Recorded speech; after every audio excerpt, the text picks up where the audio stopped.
Welcome back to Your Real Estate Voice with Barb Schlinker. She's the host of the program, and this is the weekly radio show that informs and educates you on how to buy or sell real estate with Barb Schlinker, the owner of Your Home Sold Guaranteed Realty. Now, Barb, many of the listeners know you and your team are the only people that I would ever recommend, and you've been here in the market selling homes for quite a time. So, what are some home improvements that could increase a home's value and that people ought to think about?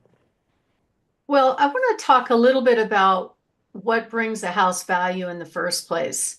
A lot of people think that there's three different kinds of values, basically.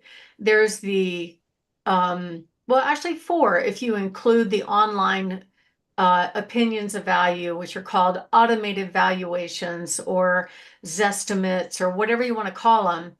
Those are just computerized generated values. They don't necessarily mean anything. They're probably wrong, I'd say half the time. And then there's also the assessed value. So that is the value at which the tax assessor deems your home is worth and where they base your property taxes from. By state law, the assessed value is supposed to be based on its value 18 months behind the current market. So here we are in 2024. So last year they went on a feeding frenzy and looked back 18 months behind the current market. And lo and behold, that was when the values had peaked out at the middle of 2022. So people were getting massive increases on their tax bills and last year. And it was kind of fun to help people try to find comps to support a lower value. And some people were successful, some were not. But at the end of the day, that's for tax purposes only. Then there's an appraised value. So an appraisal is an opinion of value, and typically it's only required by a lender. So if somebody's going to lend you money to buy a house, the appraiser, who is a licensed professional, has to look at similar sales. I don't care about what current active homes or penny homes are doing right now. It's what has happened in the past, what those homes have sold for, and they make adjustments to try to make them equalize. Like if you have a two-story with 2,000 square feet, it has to be compared to a two-story with plus or minus 20% of 2,000 square feet. And then they can make adjustments for little things like bedrooms, baths, air conditioning, kind of stuff like that. So that's an appraised value. Now, the most important value that really counts at the end of the day when you're selling your home is what a buyer would pay for your home, and that's called market value. So, an appraised value is for the lender. Market value is basically what a buyer wants to pay. And there's a lot of different factors involved with what a buyer is willing to pay. And some people really believe that, well, an appraiser said my home is worth X. Well, you have to consider what that appraiser what was done for. As an example, some people will get an appraisal in order to pull some money out so they can buy their next home first, and that's okay. But is that value truly the value of the home right now? Typically, those numbers don't line up. So you really have to hire somebody when you go to sell your home that understands the differences. And I learned this the hard way. I had a seller a couple years ago that had just gotten an appraisal on his home for 1.25 million. And that home went on to sell for 890,000. So that gives you an idea on how far off they could be, right? So the purpose of that appraisal was for that homeowner to pull the equity out to buy his next house. So a lot of times, whether or not it would hold up in a purchase appraisal is a little bit different. And so these online estimates, these automated values, are going down right now. And the markets are definitely dropping a little bit, probably on average about 5,000 a month at this time. And a lot of times these automated valuations are just guessing based on the homes around you that have sold, but they haven't seen your home. They don't know what kind of updates you have. They don't know anything about the home other than the basic square footage, and that's about it. And at the end of the day, the buyer has the most important vote, what they're willing to pay. Okay. Some of them look at similar sales to determine a value. I know I've had agents that are trying to prove to me that my listing isn't worth the asking price. And I get a kick out of that. I call it mansplaining and give me an education. I've been doing this 29 years. I think I know what I'm doing. But the reason they're doing it is to substantiate their value to their buyer. And you have to consider how many opinions of value has that agent done? If most agents are selling 3 or less homes a year, how would they know, right? They might look at similar sales, but are they really comparing apples to apples? So it's a fun game to play. And at the end of the day, we do value checks all through the transaction. We do it before we meet. We do it when we meet. We do it again when we get an offer. We do it again when there is an appraisal, trying to substantiate that price so we have success to the finish line. Let's talk about what not to do, like some things that could hurt a home's value. And if you fail to make needed improvements, that could absolutely hurt your value. What do I mean by needed improvements? That doesn't necessarily mean the house has to be a full-on remodel. Most buyers want to move in, drop their stuff, and get on with their lives, right? They don't expect every home in every price range to be remodeled. However, buyers are getting pickier and pickier. So they're looking at everything that they can get in their price range, and they're only going to choose to go look at the homes that represent the best buy in their price range. So that's lesson one about pricing, is be the best home on the block. Some things that are important to take a look at, or stuff that gets hit all the time on the inspection, are the furnace, the water heater, the roofs. I swear probably 60–70% of my listings are having to get new roofs because of unknown hail damage. Curb appeal is absolutely critical. Broken stuff is critical.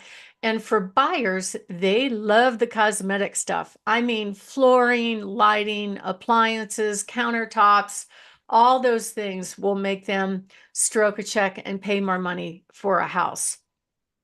And if you mismatch it, like if you don't match the quality, the improvements with the neighborhood, that can hurt your value too. Like I've seen home sellers that had just exquisite remodel, but it just didn't match the rest of the homes in the neighborhood. And what happened, even they priced it consistent with new construction homes. Many buyers would have pivoted, at least that was my experience, and go to new construction because everything's new and it's under warranty. So you have to be a little bit careful about how far you go if you are putting in improvements. But I think the best rule of thumb is just don't, anything that looks tired and dated, probably, or broken in particular, you want to take care of. Some things that you want to be careful to not to limit your buyer population by doing things like removing the only tub in the house. That's a problem. I've seen people remove bedrooms or bathrooms for their lifestyle, but then that creates a problem where you don't have enough bedrooms or bathrooms for that size home. Like they'd knock out walls and enlarge one bedroom instead of having two. And that's okay as long as doesn't become like a 2-bedroom home. And then also adding things that other buyers may not want. An example would be pools and hot tubs. So this is not a pool environment. It might be appropriate in Florida or Arizona or some of the warmer climates, but they don't necessarily add value. Like I hear a lot of people say, well, I spent $15,000 on that big fancy hot tub.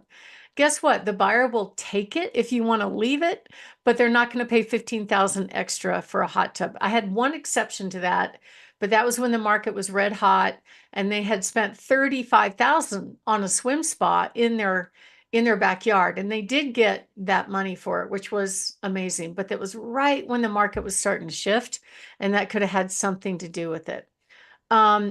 Built-in desks, built-in hutches, built-in things like that. I've seen built-in desks that take up half the bedroom. That's a problem, right? Because then you can't work with that bedroom other than it being an office. Putting carpet near water sources. Try not to do that. People don't like carpet in bathrooms. I'm sorry. Um, and then don't over personalize. I talk about this all the time. Make sure you have neutral colors, no Bronco colored walls or anything like that. And you want to make sure when you do repairs that you hire professionals, unless you're a professional and you can do it. I've seen people that did a pretty good job on their own work, and that's fine. But if they're not good at it, like I would be awful if I did it myself, it's not going to go over well, and buyers will pick up on it. Landscaping and curb appeal, absolutely critical, front and backyard. So my name is Barb Schlinker. I'm the broker owner of Your Home Sold Guaranteed Realty. Barb has the buyer's team and the host of this show, Your Real Estate Voice. And what we're talking about is basically what are the home improvements that increase value, but we started with the don'ts, what not to do. We're going to move on to some things that you should do to improve home value. And if you are looking to make a move, give us a call. We give you a free in-home consultation on what to do and what not to do to get your house ready for sale. Plus, we show up with offers on your home, and there's no obligation. Call us at 719-301-3900 or go to barbhasthebuyers.com. Richard? Barb, now you're the host of the program, and we're talking about home improvements that could actually hurt a home's value. Some other things that home sellers really need to know about, Barb Schlinker. Well, definitely work on the yard. I know this climate is really tough to make landscaping look pretty year round, in particular in the winter, but make it inviting because a lot of people care about yards and lifestyle. Curb appeal is really, really important. Flower pots, make sure the front door's paint is fresh. Please fix those broken plastic doorbells. Those things look terrible. If you do have a hot tub that you're going to include, it's great. Try not to add it to the sales price, but I would definitely take a picture of it with the bubbly in it because it looks really pretty that way. All season rooms are definitely attractive. Plus, if you have like a sunroom that is not heated, you can actually count the square footage if you heat it. Like you can buy an electric heater and include that in your square footage and increase the value. But in general, buyers love outdoor living spaces. They love work from home spaces, updated kitchens, updated master bathroom, updated flooring, and just move-in ready in general. And we can help you do that. It doesn't mean you have to spend a fortune. Sometimes it's just staging that can make all the difference in the world. So give us a call if you're thinking of making a move at 719-301-3900 or go to barbhasthebuyers.com. Richard?